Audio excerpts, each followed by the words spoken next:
अस्सलाम वालेकुम। अपना साजिद भरा अब्दुल रहमान साजिद भरा वो तुसां आखदे पे ना तुसां मतलब माशाल्लाह काफ़ी वैल अवेयर बंदे हो ना, लेकिन ਇਹਦੇ बावजूद तुसां वर्गे जे ते साडे भरा ना ਜਦੋਂ ਅਸਾਂ ਗੱਲ ਕਰਦੇ ਹਾਂ ਉਹਨਾਂ ਦਾ ਜ਼ਿਕਰ ਕਰਦੇ ਹਾਂ ਤੇ ਉਹ ਕੌਣ ਦੇਖੋ ਨਾ ਅਸਾਂ ਪੰਜਾਬ 'ਚ ਬੈਠੇ ਹਾਂ ਤੇ ਪੰਜ ਨਦ ਜਿਹੜਾ ਹੈ ਯਾਨੀ ਉਹ ਸਾਡਾ ਇੱਕ ਚਕਵਾਲ ਦੇ ਗਾਲਿਬਨ ਸ਼ਾਇਰ ਹਨ ਉਹਨਾਂ ਨੇ ਆਖਿਆ ਨਾ ਕਿ ਡੇਰੇ ਤੋਂ ਪਿਸ਼ੌਰ ਤਾਈਂ ਜਿਹੜਾ ਪੰਜਾਬ ਹੈ ਤੇ ਔਰ ਪੰਜ ਨਦ ਜਿਹੜਾ ਜਿਹਦਾ ਮਹਾਭਾਰਤ ਦਾ ਜ਼ਿਕਰ ਹੈ ਉਹ ਪੰਜ ਨਦ ਵੀ ਸਾਊਥ ਪੰਜਾਬ ਯਾਨੀ ਪੰਜਾਬ ਦੇ ਸਾਊਥ ਦੇ ਵਿੱਚ ਇਲਾਕਾ ਹੈ ਜਿੱਥੇ ਕਬਜ਼ਾ ਥੀ ਗਿਆ ਜਿੱਥੇ ਬਾਹਰੋਂ ਲੋਕ ਆ ਕੇ ਆਬਾਦ ਹੋ ਗਏ ਨੇ ਜਿਹੜੇ ਆਪਣੇ ਆਪ ਨੂੰ ਸਰਾਇਕੀ ਅਖਵਾਉਂਦੇ ਨੇ ਉਹ ਤਾਂ ਆਪਣੇ ਆਪ ਨੂੰ ਅਖਵਾਉਂਦੇ ਨੇ ਰਿਆਸਤ ਵੀ ਉਹਨਾਂ ਨੂੰ ਕਹਿ ਰਹੀ ਹੈ ਠੀਕ ਹੈ ਉਹਨਾਂ ਦਾ ਸਾਰਾ ਮਤਲਬ ਚੱਲਦਾ ਪਿਆ ਹੈ ਕਿ ਸਿੱਕਾ ਅਸਾਂ ਤਾਂ ਬੇਯਾਰੋ ਮਦਦਗਾਰ ਬੇਸ਼ੱਕ ਹਾਂ ਲੇਕਿਨ ਹੁਣ ਸਾਡੇ ਕੋਲ ਸੋਸ਼ਲ ਮੀਡੀਆ ਔਰ ਇਹ ਟੂਲ ਹੈ ਅੱਲਾਹ ਪਾਕ ਨੇ ਸਾਨੂੰ ਵੀ ਇੱਕ ਹਥਿਆਰ ਦਿੱਤਾ ਹੈ ਅਸੀਂ ਜਦੋਂ ਅਣਜਾਣੇ ਦੇ ਵਿੱਚ ਉਹਨਾਂ ਨੂੰ ਆਖਾਂ ਕਿ ਉਹ ਸਰਾਇਕੀ ਜਦੋਂ ਅਸਾਂ ਇਹ ਆਖ ਦਿੱਤਾ ਨਾ ਕਿ ਉਹ ਸਰਾਇਕੀ ਸਰਾਇਕੀ ਤਾਂ ਅਸਾਂ ਤਾਂ ਫਿਰ ਉਹਨਾਂ ਦੀ ਜਿਹੜੀ ਉਹ ਸਾਰੀ ਸਾਜ਼ਿਸ਼ ਹੈ ਉਸ ਸਮਝਣ ਦੇ ਬਾਵਜੂਦ ਕਾਮਯਾਬ ਕਰ ਦਿੰਦੇ ਆ ਨਾ ਅਸੀਂ ਜਦੋਂ ਉਹਨਾਂ ਨੂੰ ਇਹ ਸ਼ਨਾਖਤ ਜਾਲੀ ਸ਼ਨਾਖਤ ਜਿਹੜੀ ਹੈ ਦਿੰਦੇ ਆ ਤੇ ਸਾਨੂੰ ਚਾਹੀਦਾ ਨਾ ਕਿ ਅਸੀਂ ਸ਼ਊਰ ਰੱਖਦੇ ਹੋਇਆ ਉਹਨਾਂ ਨੂੰ ਸਰਾਇਕੀ ਨਾ ਆਖੀਏ ਰਿਆਸਤ ਕਹਿੰਦੀ ਰਵੇ ਰਿਆਸਤ ਤਾਂ ਬਈ ਬਦਮਾਸ਼ ਜਿਹੜੇ ਉੱਥੇ ਬੈਠੇ ਨੇ ਰਿਆਸਤ ਦੇ ਉੱਤੇ ਕਾਬਜ਼ ਉਹ ਤੇ ਜੋ ਮਰਜ਼ੀ ਠੱਪੇ ਲਾਉਂਦੇ ਫਿਰਨ ਲੇਕਿਨ ਅਸੀਂ ਜਿਹੜੇ ਆ ਅਸੀਂ ਉਹਨਾਂ ਨੂੰ ਜਿਸ ਤਰ੍ਹਾਂ ਤੁਸੀਂ ਖੁਦ ਬੜੀ ਜ਼ਬਰਦਸਤ ਗੱਲ ਕੀਤੀ ਹੈ ਇੱਕ ਨੋਟ ਦੇ ਵਿੱਚ ਨਾ ਸ਼ਾਇਦ ਦੂਸਰੇ ਤੀਸਰੇ ਨੋਟ ਦੇ ਵਿੱਚ ਕਿ ਜ਼ਹੂਰ ਦਰੇ ਜੋ ਮੁਜਾਹਿਦ ਜਤੋਈ ਮਰ ਵੈਸੀ ਲੇਕਿਨ ਕਦੇ ਵੀ ਆਪਣੇ ਜਿਹੜੇ ਉੱਥੇ ਸਾਡਾ ਲਹਿਜਾ ਜਿਹੜਾ ਉੱਥੇ ਦਾ ਡੇਰੇ ਦਾ ਜਾਂ ਮੁਲਤਾਨ ਦਾ ਮੁਲਤਾਨੀ ਜਾਂ ਥਲੋਚਵੀ ਉਸਾ ਪੰਜਾਬੀ ਨਾ ਲਿਖ ਸਣ ਯਾਨੀ ਉਹ ਸੁੱਤੇ ਪਏ ਹੋਣ ਨਾ ਉਹ ਇਤਨੇ ਮਤਲਬ ਇਹਨਾਂ ਦੀ ਤਾਰੀਫ ਦੀ ਗੱਲ ਹੈ ਕਿ ਉਹ ਸਾਡੇ ਇੱਥੇ ਕਬਜ਼ੇ ਵਾਸਤੇ ਆਏ ਨੇ ਔਰ ਕਬਜ਼ਾ ਜਿਹੜਾ ਹੈ ਉਹਦੇ ਵਿੱਚ ਉਹ ਸੁੱਤੇ ਪਏ ਵੀ ਬੇਹੋਸ਼ ਵੀ ਕੀਤੇ ਹੋਣ ਨਾ ਤਾਂ ਉਹ ਪੰਜਾਬੀ ਨਾ ਲਿਖ ਸਣ ਅਸੀਂ ਸਾਰਾ ਕੁਝ ਸਮਝ ਕੇ ਉਹਨਾਂ ਨੂੰ ਸਰਾਇਕੀ ਆਖਦੇ ਪਏ ਹਾਂ ਇਹ ਹੈ ਬਹੁਤ ਵੱਡੀ ਸਾਡੀ ਗਲਤੀ ਮਤਲਬ ਇਹ ਸਾਨੂੰ ਇਹਨੂੰ ਸਮਝਣਾ ਪੈ ਸੀ ਅਸੀਂ ਉਹਨਾਂ ਨੂੰ ਮੈਂ ਮੇਰੇ ਨੋਟ ਜਿਹੜੇ ਮੈਂ ਇਸੇ ਗੱਲ ਕਰਦਾ ਪਿਆ ਤਾਂ ਮੈਂ ਜ਼ੀਸ਼ਾਨ ਨੂੰ ਆਖਾਂ ਕਿ ਜਿਹੜੇ ਭਰਾ ਆਪਣਾ ਸਾजिद ਭਰਾ ਹੈ ਨਾ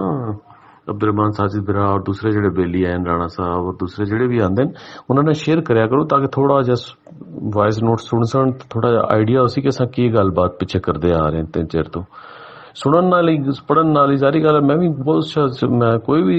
ਅਖੀਰ ਤੱਕ ਕਿਸੇ ਸ਼ਾਇਦ ਹੀ ਨਹੀਂ ਹੁੰਦੀ ਹਰ ਇਲਮ ਦੇ ਵਿੱਚ ਬੰਦਾ ਸਾਰੀ ਉਮਰ ਸਿੱਖਦਾ ਰਹਿੰਦਾ ਤੇ ਸਾਰੀ ਗੱਲ ਤੁਹਾਡੇ ਕੋਲ ਅਸਾਂ ਸਿੱਖਾਂ ਅਸੀਂ ਕੁਝ ਮਾੜੀ ਮੋਟੀ ਗੱਲ ਕਰਸਾਂ ਸ਼ਾਇਦ ਤੁਹਾਨੂੰ ਵੀ ਕੋਈ ਪਤਾ ਲੱਗੇ ਮੈਂ ਬੜੀ ਇੰਪੋਰਟੈਂਟ ਗੱਲ ਤੁਹਾਨੂੰ ਦੱਸਦਾ ਪਿਆ ਸਿੰਧ ਔਰ ਬਲੋਚਿਸਤਾਨ ਦੇ ਵਿੱਚ ਇਹੀ ਬਲੋਚ ਹੁਣ ਡੀਐਮ ਜਮਾਲੀ ਦਾ ਇਲਾਕਾ ਹੈ ਤੁਸੀਂ ਨਾਂ ਸੁਣਿਆ ਸੀ ਇਹ ਜਿਹੜਾ ਪਟਫੀਡਰ ਦਾ ਇਲਾਕਾ ਹੈ ਅੱਛਾ ਜਲਮਕਸੀ ਹੈ ਇੱਥੇ ਸਰਾਇਕੀ ਬੋਲੀ ਪੈਂਦੀ ਪਈ ਹੈ ਮਤਲਬ ਉਹ ਸਰਾਇਕੀ ਜਿਹੜੀ ਸਿੰਧ ਦੇ ਵਿੱਚ ਬੋਲੀ ਪੈਂਦੀ ਸਰਾਇਕੀ ਅਸਲ ਵਿੱਚ ਅਪਰ ਸਿੰਧ ਦੀ ਬੋਲੀ ਹੈ ਔਰ ਪੰਜਾਬੀ ਦਾ ਉਹਦੇ ਵਿੱਚ ਗੂੜਾ ਰੰਗ ਹੈ ਉਹ ਲੇਕਿਨ ਮਰ ਕੇ ਵੀ ਆਪਣੇ ਆਪ ਨੂੰ ਇਹ ਨਹੀਂ ਕਹਿੰਦੇ ਕਿ ਅਸੀਂ ਸਰਾਇਕੀ ਹਾਂ ਉਹ ਕਹਿੰਦੇ ਅਸਾਂ ਬਲੋਚ ਹਾਂ ਕਿਉਂਕਿ ਬਲੋਚਾਂ ਦਾ ਖੌਫ ਹੈ ਉਹਨਾਂ ਨੂੰ ਬਲੋਚ ਬਿੜਕ ਰੱਖਦੇ ਨੇ ਕਿ ਅੱਛਾ ਤੂੰ ਆਪਣੇ ਆਪ ਨੂੰ ਸਰਾਇਕੀ ਅਖਵਾ ਰਹੇ ਬਲੋਚਿਸਤਾਨ 'ਚ ਰਹਿ ਕੇ ਇਸੇ ਤਰੀਕੇ ਨਾਲ ਸਿੰਧ ਹੈ ਕਿ ਸਿੰਧ ਦੇ ਵਿੱਚ ਇਤਨੀ ਢੇਰ ਆਬਾਦੀ ਔਰ ਸਿੰਧ ਦੇ ਵਿੱਚ ਹੀ ਅਸਲ ਸਰਾਇਕੀ ਬੋਲੀ ਪੈਂਦੀ ਹੈ ਲੇਕਿਨ ਸਿੰਧ ਦੇ ਵਿੱਚ ਵੀ ਇਹੀ ਮਾਮਲਾ ਕਿ ਸਿੰਧੀਆਂ ਦੇ ਖੌਫ ਤੋਂ ਆਪਣੇ ਆਪ ਨੂੰ ਸਰਾਇਕੀ ਯਾਨੀ ਖਾਬ ਦੇ ਵਿੱਚ ਵੀ ਨਹੀਂ ਆਖ ਸਕਦੇ ਕਿ ਅਸਾਂ ਸਰਾਇਕੀ ਹੈ ਇੱਥੇ ਸਾਡੀ ਜ਼ੁਬਾਨਾਂ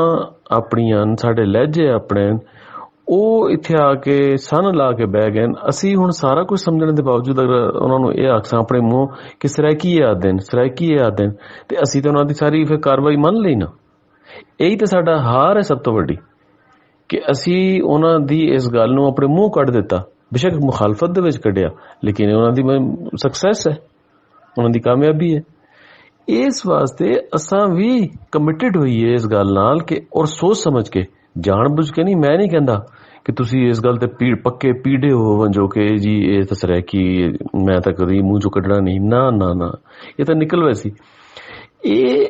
ਅਸੀਂ ਸੱਚ ਸੋਚੀਏ ਔਰ ਸਮਝੀਏ ਕਿ ਕਿਆ ਯਾਰ ਮੁਲਤਾਨੀ ਡੇਰਾ ਵਾਲੀ ਰਿਆਸਤੀ ਥਲੋਚਵੀ ਜਿਹੜੇ ਡਾਇਲੈਕਟਸ ਜਿਹੜੇ ਲਹਿਜੇ ਨੇ ਪੰਜਾਬੀ ਦੇ ਕਿਆ ਇਹ ਵਾਕਈ ਸਰਾਇਕੀ ਨੇ क्या ख्वाजा गुलाम फरीद ने अपने आप ਨੂੰ ਕਦੇ ਸਰਾਇਕੀ ਲਿਖਿਆ? क्या ਜਿਹੜਾ ਆਪਣਾ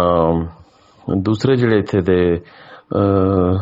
ਮੌਲਵੀ ਲੁਤਫੁੱਲਾ ਬਹਾਵਲਪੁਰੀ, क्या उन्होंने कदी, वो तो अपने आप ਨੂੰ ਪੰਜਾਬੀ ਲਿਖਦੇ ਰਹੇ, ਪੰਜਾਬ ਦੀ ਗੱਲ ਕਰਦੇ ਰਹੇ। ਔਰ ਜਿਹੜੀ ਇੱਥੇ ਦੀ ਬੋਲੀ, ਜਿਹੜੀ ਇੱਥੇ ਦਾ ਲਹਿਜਾ ਹੈ, ਇਹ ਤਾਂ ਪੰਜਾਬੀ ਨਾਲ ਇਤਨਾ ਗੂੜਾ ਰਲਦਾ ਹੈ। ਔਰ ਜਿਹੜੀ ਸਰਾਇਕੀ ਜਿਹਨੂੰ ਆਖਿਆ ਜਾਂਦਾ, ਜਿਹੜੀ ਅਪਰ ਸਿੰਧ ਦੀ ਖਾਸ ਤੌਰ ਤੇ ਬੋਲੀ ਹੈ, ਜਿਹਨੂੰ ਸਰੋਲੀ ਉਹ ਲਿਖਦੇ ਨੇ, ਹੁਣ ਪਹਿਲੇ ਸਰਾਇਕੀ ਲਿਖਦੇ ਸਨ, ਲੇਕਿਨ ਕਿਉਂਕਿ ਜਦੋਂ ਦੀ ਪੋਲੀਟੀਕਲ ਮੂਵਮੈਂਟ ਸ਼ੁਰੂ ਕੀਤੀ ਹੈ ਤਾਂ ਉਹ ਬੋਲੀ ਜਿਹੜੀ ਹੈ ਜ਼ਬਰਦਸਤੀ ਇਹਨਾਂ ਬੋਲੀਆਂ ਦੇ ਉੱਤੇ ਵੀ ਉਹਦਾ ਠੱਪਾ ਲਾਉਂਦੇ ਨੇ। ਕਈ ਐਸੀਆਂ ਆਵਾਜ਼ਾਂ ਜਿਹੜੀਆਂ ਕਿ ਮੁਲਤਾਨੀ, ਥਲੋਚਵੀ, ਰਿਆਸਤੀ, ਔਰ ਇਹਦੇ ਵਿੱਚ ਉਹ ਆਵਾਜ਼ਾਂ ਹੈ ਹੀ ਨਹੀਂ। ਅਗਰ ਮੁਲਤਾਨੀ ਬੋਲੀ ਵੰਜੇ, ਯਾਨੀ ਮੁਲਤਾਨੀ ਔਰ ਡੇਰਾਵਾਲੀ ਦਾ ਫਰਕ ਹੈ। ਮੀਆਂ ਅਲੀ ਦੀ ਜਿਹੜੀ ਬੋਲੀ ਹੈ ਉਹਦਾ ਫਰਕ ਦੂਸਰੇ, ਯਾਨੀ ਬੋਲੀਆਂ ਦਾ ਆਪਸ ਦੇ ਵਿੱਚ ਫਰਕ ਹੈ। ਲੇਕਿਨ ਜ਼ਬਰਦਸਤੀ ਪੋਲੀਟੀਕਲ ਇੱਕ ਸਟੰਟ ਬਣਾਉਣ ਵਾਸਤੇ, ਕਬਜ਼ਾਗਿਰੀ ਵਾਸਤੇ ਜਿਹੜੀ ਸਿੰਧ ਦੀ ਬੋਲੀ ਦਾ ਲਹਿਜਾ ਜ਼ਬਰਦਸਤੀ ਇਹਨਾਂ ਕੋਲ ਬੁਲੰਦੇ ਨੇ। ਔਰ ਸਾਡੇ ਲੋਕ ਉੱਥੇ ਜਿਹੜੇ ਜੱਟ, ਰਾਜਪੂਤ, ਰਾਈ, ਗੁੱਜਰ, ਜਿਹੜੀਆਂ ਸਾਡੀਆਂ ਬਰਾਦਰੀਆਂ ਬੈਠੀਆਂ, ਲੋਕਲ ਬਰਾਦਰੀਆਂ, ਉਹ ਇੱਕਦਮ ਉਹ ਜਿਹੜੀਆਂ ਉਹੀ ਲਹਿਜਾ ਜਿਹੜਾ ਅਡਾਪਟ ਕਰਦੀਆਂ। ਇਹ ਹੈ ਜੰਗ ਰਿਆਸਤ ਦੀ ਸ਼ੁਰੂ ਕੀਤੀ ਹੋਈ, ਉਰਦੂ ਸਪੀਕਿੰਗ ਰਿਆਸਤ ਦੀ। ਸਟੈਬਲਿਸ਼ਮੈਂਟ ਉਰਦੂ ਸਪੀਕਿੰਗ ਹੈ। ਮੈਂ ਪਿਛਲੇ ਜਿਹੜੇ ਨੋਟਸ ਉਹਨਾਂ ਨੂੰ ਕਿਤਾਬਾਂ ਦੇ ਹਵਾਲੇ ਦਿੱਤੇ ਨੇ ਕਿ ਜਿਹਨੂੰ ਪੰਜਾਬੀ ਸਟੈਬਲਿਸ਼ਮੈਂਟ ਕਹਿੰਦੇ ਨੇ, ਉਹ ਅਸਲ 'ਚ ਉਰਦੂ ਸਪੀਕਿੰਗ ਸਟੈਬਲਿਸ਼ਮੈਂਟ ਹੈ। ਔਰ ਉਹ ਚਾਹੁੰਦੇ ਨੇ ਕਿ ਪਾਕਿਸਤਾਨ ਦੇ ਵਿੱਚ ਜਿਹੜਾ ਕੌਮੀ ਸਵਾਲ ਹੈ, ਕੌਮਾਂ ਦਾ ਇਨਕਾਰ ਕਰਕੇ ਇੱਕ ਪਾਕਿਸਤਾਨੀ ਕੌਮੀਅਤ ਬਣੇ, ਯਾਨੀ ਸਾਰੀਆਂ ਦੀਆਂ ਰੋਟੀਆਂ ਇਕੱਠੀਆਂ ਕਰਕੇ ਜਿਹੜਾ ਹੈ ਉਹ ਆਪਣੇ ਕੋਲ ਜਮ੍ਹਾਂ ਕਰਨ, ਫਿਰ ਉਹਨਾਂ ਦੀ ਮਰਜ਼ੀ, ਕਿਸੇ ਅੱਧੀ ਦੇਣ, ਕਿਸੇ ਪੂਰੀ ਦੇਣ, ਬਾਕੀ ਸਾਰਾ ਯਾਨੀ ਜਿਹੜਾ ਮਲਾਈਆਂ ਉਹ ਖਾਣ, ਬੋਟੀਆਂ ਗੋਲ ਗੋਲ ਉਹ ਕੱਢ ਲੈਣ, ਤਾਂ ਦੂਸਰੇ ਨੂੰ ਸ਼ੋਰਾ ਆਲੂ ਦੇਣ, ਔਰ ਇਹ ਉਹਨਾਂ ਦੀ ਮਰਜ਼ੀ। ਯਾਨੀ ਪਾਕਿਸਤਾਨੀਅਤ ਦਾ ਜਿਹੜਾ ਉਹਨਾਂ ਨੇ ਖੜਾ ਕੀਤਾ ਨਾ, ਜਿਹੜਾ ਮੁਤਾਲਾ ਪਾਕਿਸਤਾਨ ਜਿਸ ਤਰ੍ਹਾਂ ਅਸੀਂ ਆਖਦੇ ਹਾਂ, ਤੇ ਇਹਦੇ ਵਿੱਚ ਉਹ ਇਸ ਲਈ ਕੌਮ ਜਿਹੜੀਆਂ ਫਿਤਰੀ ਅਸਲੀ ਕੌਮੀਅਤਾਂ, ਜਿਹੜਾ 1940 ਦੀ ਕਰਾਰਦਾਦ ਪਾਕਿਸਤਾਨ 'ਚ ਜ਼ਿਕਰ ਹੈ, ਯਾਨੀ ਡਾਕੂਮੈਂਟਸ ਦੇ ਵਿੱਚ ਜ਼ਿਕਰ ਹੈ, ਵੀਡੀਓ ਔਰ ਆਡੀਓਜ਼ ਦੇ ਵਿੱਚ ਮੌਜੂਦ ਹੈ, ਜ਼ਿਕਰ ਹੈ, ਜਿਸ ਤਰ੍ਹਾਂ ਇਹ ਮਿਟਾ ਨਹੀਂ ਸਕਦੇ, ਉਹਨਾਂ ਕੌਮੀਅਤਾਂ ਦਾ ਇਨਕਾਰ। ਦੇਖੋ ਫਿਰ ਜੋ ਬੰਗਾਲੀਆਂ ਦਾ ਇਨਕਾਰ ਕੀਤਾ, ਤਾਂ ਬੰਗਾਲੀਆਂ ਨੇ ਕੀ ਕੀਤਾ? ਇਸ ਤਰ੍ਹਾਂ ਬਲੋਚ, ਸਿੰਧੀ, ਪਠਾਨ ਦਾ ਵੀ ਇਹ ਇਨਕਾਰ ਦਿਲੋਂ ਕਰਦੇ ਨੇ ਕਿ ਨਹੀਂ, ਲੇਕਿਨ ਉਹਨਾਂ ਦੇ ਖੌਫ ਨਾਲ ਉਹਨਾਂ ਨੂੰ ਤਾਰੀਫਾਂ ਕਰਦੀ ਹੈ ਰਿਆਸਤ। ਪੰਜਾਬੀ ਦਾ ਵਜੂਦ ਅਲਬੱਤਾ ਬਿਠਾਈ ਬੈਠੀ ਹੈ।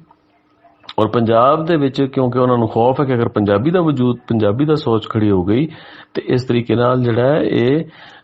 ਮਤਲਬ ਜਿਹੜਾ ਹੈ ਕੌਮਾਂ ਦਾ ਜਿਹੜਾ ਉਹਨਾਂ ਦਾ ਇਕਤਦਾਰ ਮੁੱਕਵੇ ਸੀ, ਤੇ ਇੱਥੇ ਅਸਲ ਜਿਹੜੇ ਲੋਕ ਨੇ ਉਹਨਾਂ ਦੀ ਹੁਕਮਰਾਨੀ ਬਣ ਹੋਈ ਸੀ। ਔਰ ਪੰਜਾਬ ਦੇ ਵਿੱਚ ਔਰ ਸਿੰਧ ਵਿੱਚ ਇਹਨਾਂ ਦਾ ਸਾਂਝ ਬਣ ਹੋਈ ਸੀ, ਔਰ ਪਾਕਿਸਤਾਨ ਦੇ ਵਿੱਚ ਅਸਲ ਲੋਕ ਜਿਹੜੇ ਇੱਥੇ ਦੇ ਮੁਕਾਮੀ ਲੋਕ ਨੇ ਉਹ ਹੁਕਮਰਾਨ ਹੋ ਸਨ। ਇਹਦੇ ਵਾਸਤੇ ਸਾਨੂੰ ਇਹ ਸੋਚ ਕੇ ਵੀ ख्वाब ਦੇ ਵਿੱਚ ਵੀ ਕਦੇ ਨਹੀਂ ਇਹ ਕਹਿਣਾ ਚਾਹੀਦਾ, ਔਰ ਮੇਰੇ ਕਹਿਣ ਤੇ ਨਹੀਂ, ਕਿਸੇ ਦੇ ਕਹਿਣ ਤੇ ਨਹੀਂ ਨਾ, ਇਹ ਖੁਦ ਆਪਣੇ ਜ਼ਮੀਰ ਨਾਲ, ਆਪਣੇ ਕੌਨਸ਼ੀਅਸ ਨਾਲ ਅਸੀਂ ਫੈਸਲਾ ਕਰੀਏ ਕਿ ਅਸਲ ਯਾਰ ਹਕੀਕਤ ਕੀ ਹੈ। ਅਸੀਂ ਕੋਈ ਆਪਣੇ ਆਪ ਤਾਂ ਨਹੀਂ ਧੋਖਾ ਦਿੰਦੇ ਪਏ। ਪਹਿਲੇ ਆਪਣੇ ਜ਼ਮੀਰ ਨਾਲ ਅਸੀਂ ਇਹ ਪੜ੍ਹੀਏ, ਸੁਣੀਏ, ਸਮਝੀਏ ਸਾਰੇ ਡਾਕੂਮੈਂਟ। ਜਦੋਂ ਸਾਡਾ ਆਪਣਾ ਜ਼ਮੀਰ ਕਵੇ ਕਿ ਯਾਰ ਇਹ ਵਾਕਈ ਹਕੀਕਤ ਹੈ ਵੇ ਕਿ ਇਹ ਤਾਂ ਸਿੱਧੇ ਸਾਡੇ ਉੱਤੇ ਮਤਲਬ ਕਬਜ਼ਾਗਿਰੀ ਕਰਦੇ ਪਏ, ਮੁੜ ਅਸਾਂ ਫਿਰ ਜਿਹੜਾ ਆਪਣੇ ਢਿੱਡੋਂ ਹੀ ਗੱਲ ਕੱਢ ਸਕੇ ਨਾ,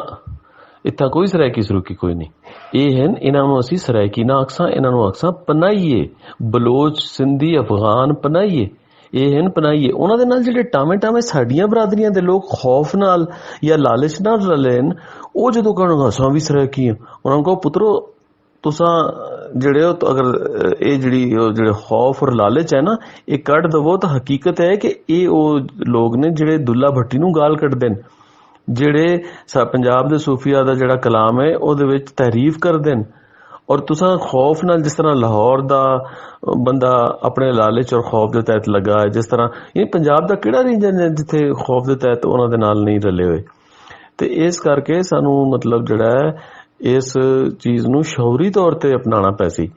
ਫਿਰ ਅਸੀਂ ਆਪਣੇ ਮੂੰਹ, ਸਾਡੇ ਦਿਲ, ਸਾਡੇ ਦਿਮਾਗ ਦੇ ਵਿੱਚੋਂ ਇਹ ਲਫ਼ਜ਼ ਜਿਹੜਾ ਸਰਾਇਕੀ ਹੈ ਨਾ ਪੰਜਾਬ ਵਾਸਤੇ, ਇਹ ਨਾ ਨਿਕਲ ਸੀ। ਅਸੀਂ ਇਹਨਾਂ ਨੂੰ ਪਨਾਈਏ ਅਕਸਾਂ ਜਾਂ ਕੋਈ ਹੋਰ ਬਿਹਤਰ ਜਿਹੜਾ ਸਮਝ ਆਉਂਦਾ ਉਹ ਇਹਨਾਂ ਨੂੰ ਨਾ ਦੇਸਾਂ। ਜਦੋਂ ਅਸੀਂ ਇਹਨਾਂ ਦੇ ਨਾਲ ਲੜਾਈ ਦੇ ਵਿੱਚ ਇਹਨਾਂ ਨੂੰ ਸਰਾਇਕੀ ਕੱਢ ਕੇ ਗਾਲ ਵੀ ਕੱਢਸਾਂ ਜਾਂ ਗੋਲੀ ਵੀ ਮਾਰਸਾਂ ਨਾ, ਯਾਦ ਰੱਖਣਾ ਉਹ ਉਹਨਾਂ ਦੀ ਕਾਮਯਾਬੀ ਹੈ ਕਬਜ਼ਾਗਿਰੀ ਦੀ।